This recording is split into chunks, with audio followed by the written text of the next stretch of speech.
Shaka Sali is an institution. And we in Africa are very proud of your work. We're very proud of your work, and we feel that you have represented Africa, the voice of America, very honorably. And I have overheard somewhere that you have only a short time left before you go to potentially greener pastures. And so please, even if the greener pastures are an honorable retirement, so please allow me to wish you all the very best in your future endeavors. Profoundly honored for your compliments and support. Ndugu Tundu Lissu. Asante sana. Asante vile vile. I am not really looking forward to going to what you characterize as quote-unquote greener pastures. On the contrary, I am in fact looking forward to getting an opportunity to motivate and inspire the African youth to be the best that they could be at whatever they choose, drawing from my personal and professional experiences. Thank you very much for letting me know. If you want to know from me, I will tell you, you are nearly 3 decades of public service for the continent have inspired millions and millions of young Africans everywhere on the continent, including the one you are talking to right now. I am really, I think, both flattered and humbled to hear those words of wisdom, that kindness, that generosity from a man such as you, Ndugu Tundu Lissu. Asante. Asante vile vile. Sasa, unfortunately, we do have circumstances that I would say require that on behalf of my colleagues here on Straight Talk Africa, we would like to extend our profound and heartfelt condolences to the passing away of the former Tanzanian president, the late Dr. John Pombe Magufuli, to the people of Tanzania and Africa. Thank you so much. Thank you so much for your heartfelt condolences. And please allow me to say, I will pass the message along. I'm not in Tanzania at the moment, as you may know, but your message of solidarity with the people of Tanzania at this time will reach its intended audience. I will pass the salamu za rambirambi along to the people of Tanzania. Thank you so much for that.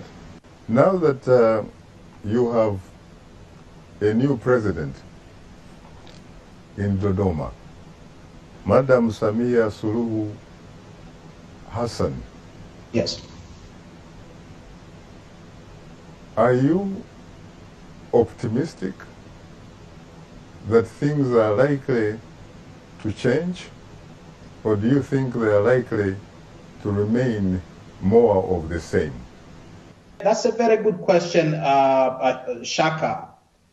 I am very optimistic about the future of Tanzania now that Mama Samia Suluhu Hassan has taken over as president.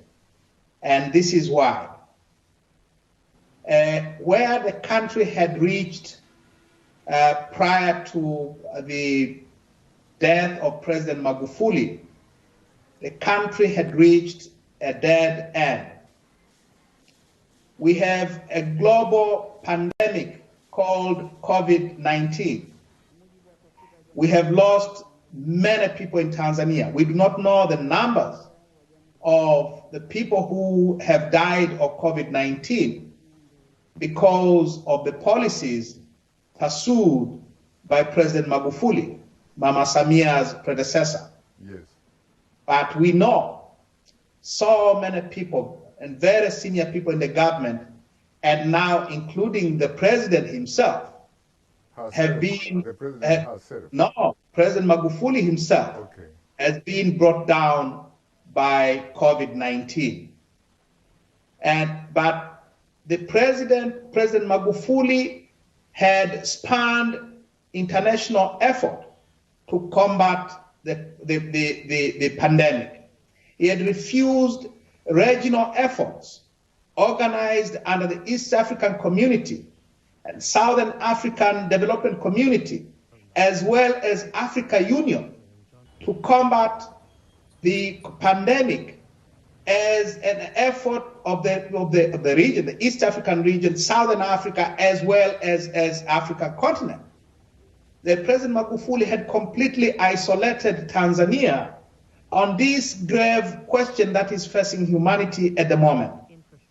Now, President Samia Suluhu Hassan takes over with Tanzania completely isolated.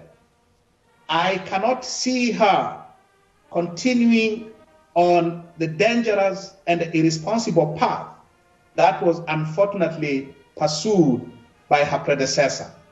So I see an immediate change of course with regard to COVID-19 pandemic.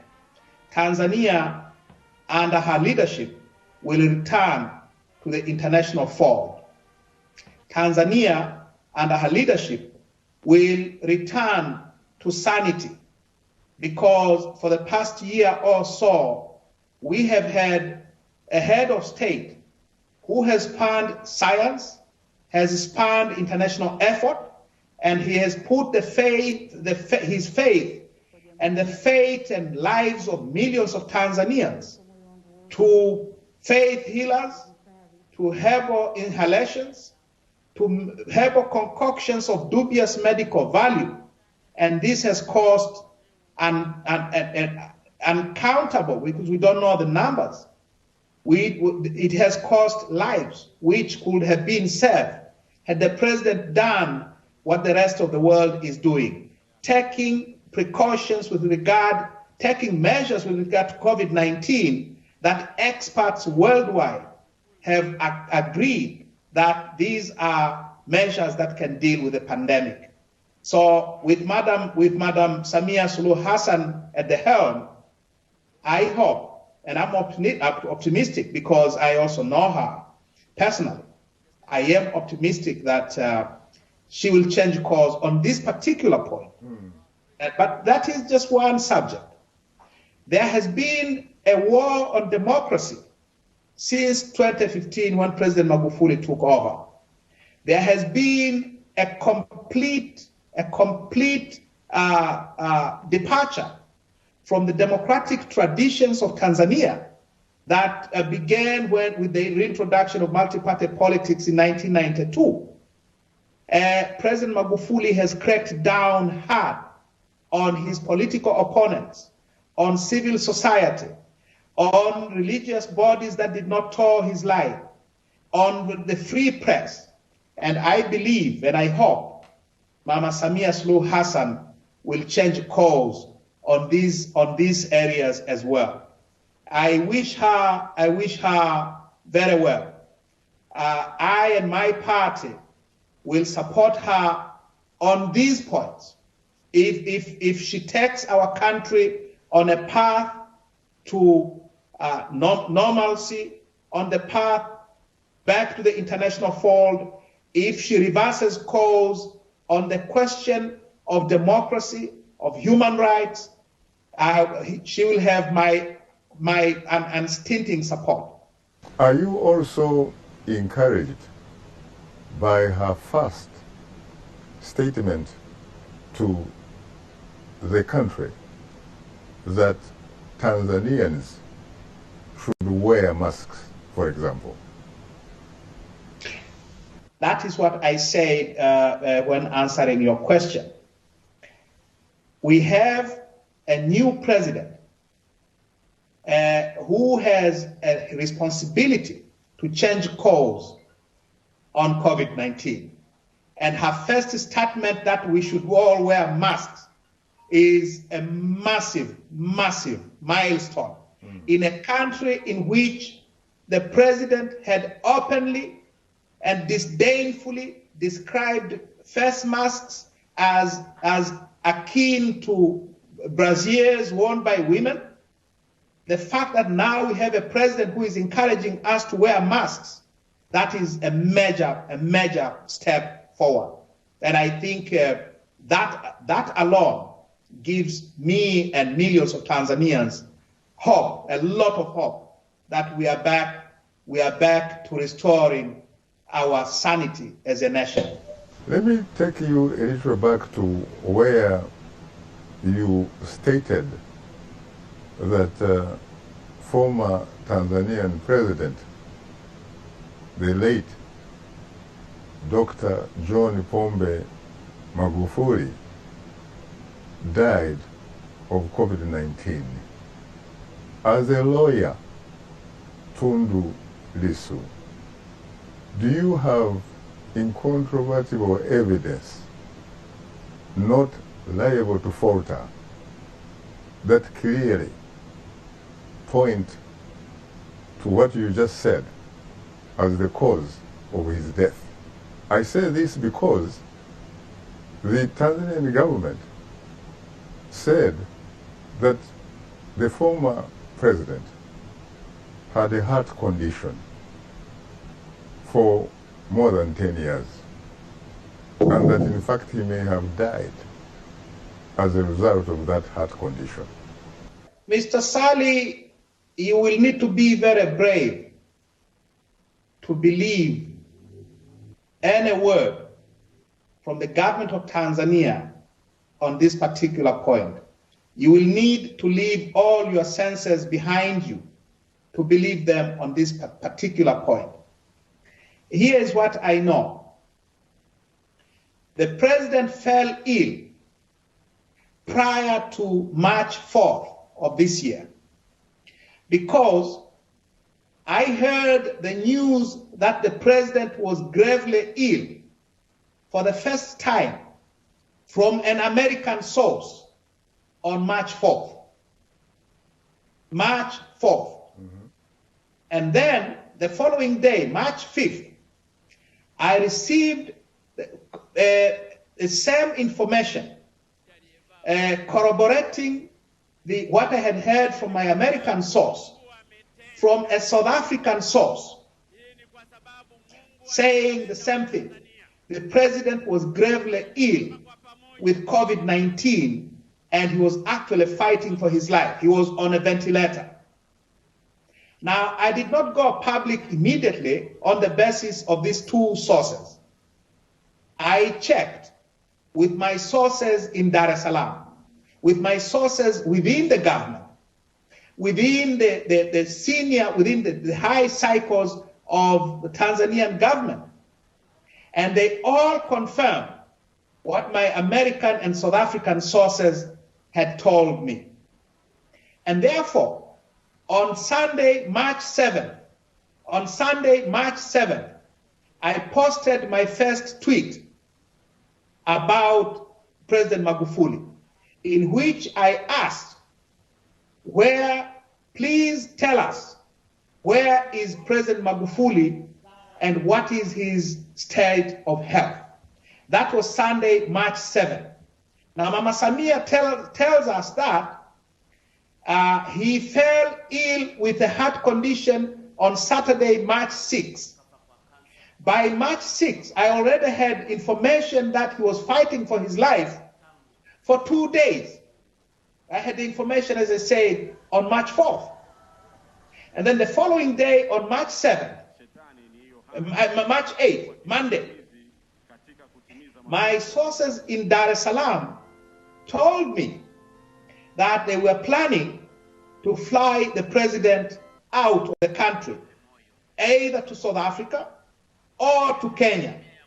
And my source told me that they are leaning more to taking him to Nairobi because the way he may not be able to reach South Africa. His situation was that critical. This is Monday, March 8th. That same evening of March 8th, Monday, he was flown to Nairobi. Now, on Tuesday, on the morning of Tuesday, I received information from Nairobi from two Kenyan sources, one from the Kenyan intelligence and another one from a very close friend from the cycles of power in Kenya, both of whom told me, your friend is here. That is what they told me. Rafiki yako yuko hapa. When did he come? They said he was brought in last night.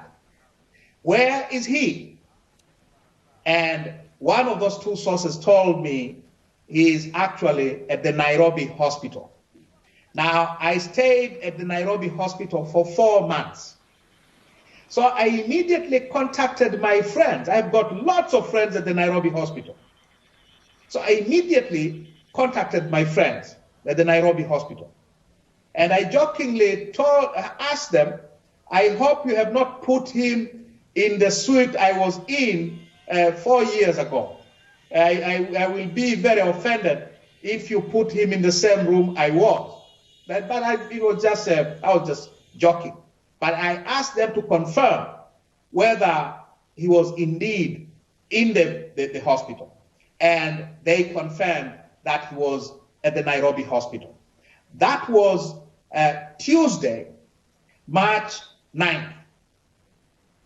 On Wednesday, March 10th, my Kenyan sources informed me, one of them sent a WhatsApp message in which he said they are planning to sneak him out of Nairobi and take him to India because they don't want the unthinkable to happen while he's on Kenyan soil.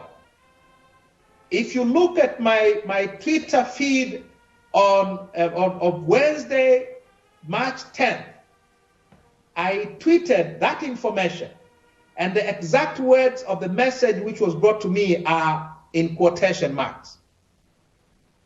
That is Wednesday, March 10th. And that same day, I tweeted another message, now from inside the hospital, which told me that they are actually taking him out of the hospital and they were taking him to India. Now, and I tweeted that. On March 17th, the Vice President, now President Samia Suluhu Hassan, tells Tanzanians that the president is dead. These people, you need to be very brave to believe them.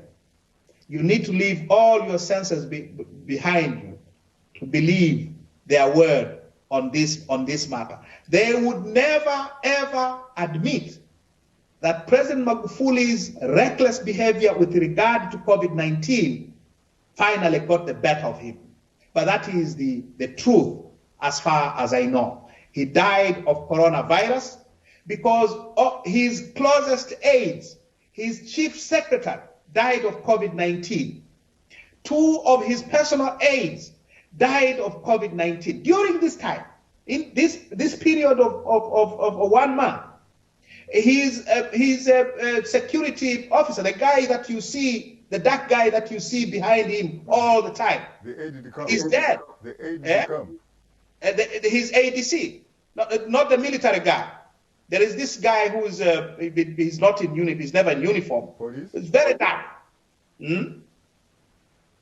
He's gone with COVID-19. So, and this is a president who never wore a mask. Do you have incontrovertible evidence on that? I do. The incontrovertible evidence is all these circumstances of everyone dropping dead of COVID-19 and the president behaving as if there was no problem in the whole wide world. And then when he fell sick, they tried to cover it up. You cannot, it will not happen anywhere but in Tanzania. The man that you describe, obviously, seems to have been a very, very complex individual. Oh yeah, he was. If you were to talk to us from the deepest, better part of the bottom of your Tanzanian heart and soul, what would you say is likely to be his legacy? The legacy of Dr. President John Pombe Magufuli.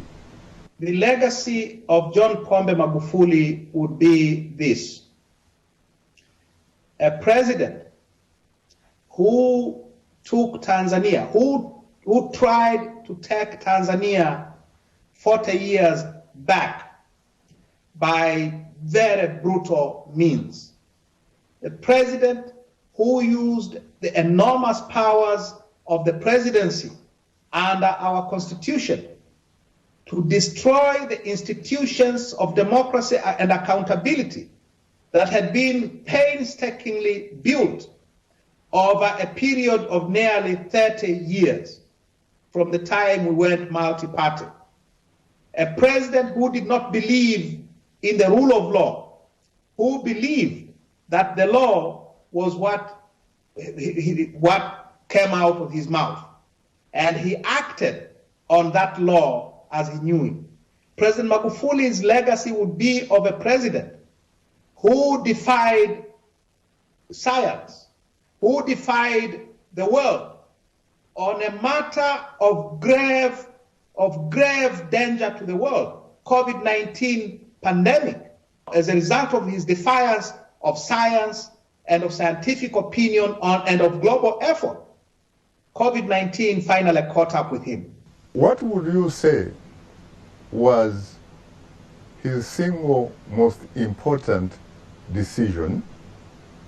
And what about his single most regrettable decision in your view?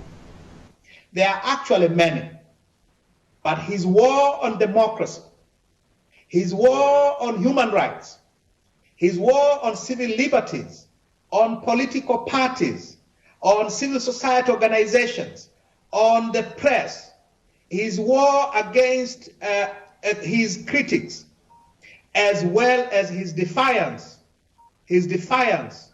of the world on COVID-19, those are, to me, some of the most regrettable decisions. Now, I know, and people talk about it a lot, that perhaps more than any other president of Tanzania, President Magufuli built infrastructure. And that is true, that Magufuli never stopped being the Minister for Public Works. He was president, but in his mind, he never stopped being the Minister for Roads. So he single-mindedly, obsessively spent a great deal of public funds for infrastructure. We owe Tanzania congratulations first for having been the first British East African country to have a female president, head of state. So on that note, congratulations. I would be a very happy person if in 2025, Samia Suluhu Hassan can run for presidency in her own right. No comment. Not hanging on Magufuli's coattails as in 2015 and 2020. No comment, ndugu Tundu. Asante sana na kutakia kila laheri katika maisha yako mapya You have been an inspiration to us Africans. You have made us tremendously proud. As I said, Ndugu Lissu, I am profoundly honored and exceedingly humbled to have had the opportunity to serve my people on the mother African continent and the diaspora. It has been an incredible honor. Thank you so much, sir. Thank you too, sir. That was Tundu Lissu, Tanzania's main opposition leader, representing Chadema. We'll now go for a break, and when we come back, we shall continue the discussion. So please, don't go away.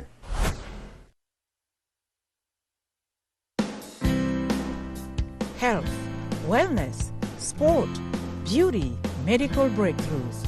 Healthy Living cares about your well-being. What are the main health concerns in Africa and around the world? Find out the latest on coronavirus. Connect with our experts and ask them questions. How long does the virus stay? Join me, Linor Mudu, in Washington, every week on Healthy Living, right here on VOA. We're bringing women's voices to the conversation, and more than that, we're building a community of inclusion and empowerment. Here in Kinshasa, campaigns to raise awareness against the spread of coronavirus are common, but getting that information to people who have no access to water, electricity, or money can be a challenge. We are here at Kalerwe Market, Uganda, Kampala, where in this whole market, women are crying out for their situations to change. For women, it will be better for us. I think a big thing for me is just being able to say that when these protests are happening, does it turn around into policy? Our kids are raped every single day. This movement got the governments to listen. It really was powerful because it showed what is possible when men and women band together and say, enough is enough. It's not necessary anymore to climb on a car. I can be in any place to cheer with the people.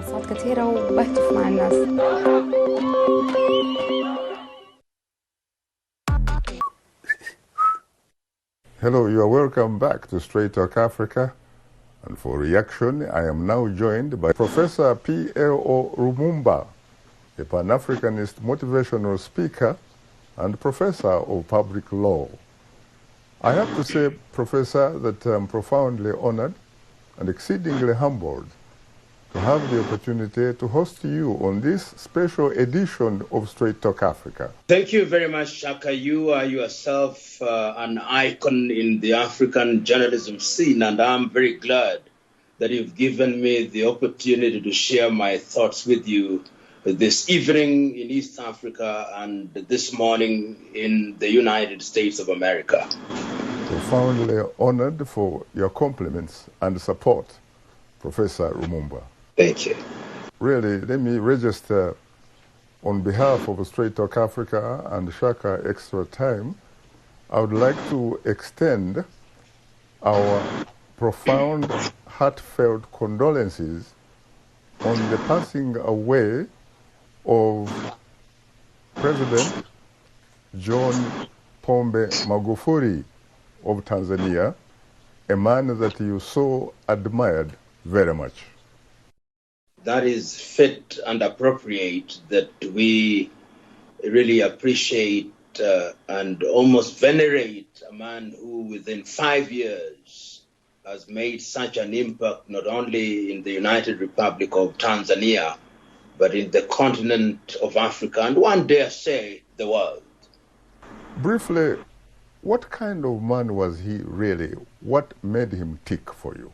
Magufuli must be understood in the context of his history as a student of Mwalimu Julius Kambarage Nyerere. He served fundamentally after the Ali Nyerere regime, but he is a cadre of the Chama cha Mapinduzi, and you and me know that Chama cha Mapinduzi is a political party that has a culture and philosophy. And to the extent that he grew up within that culture, one must say that there is some Nyerereism in them. And one may ask, what is Nyerereism? Nyerereism, from where I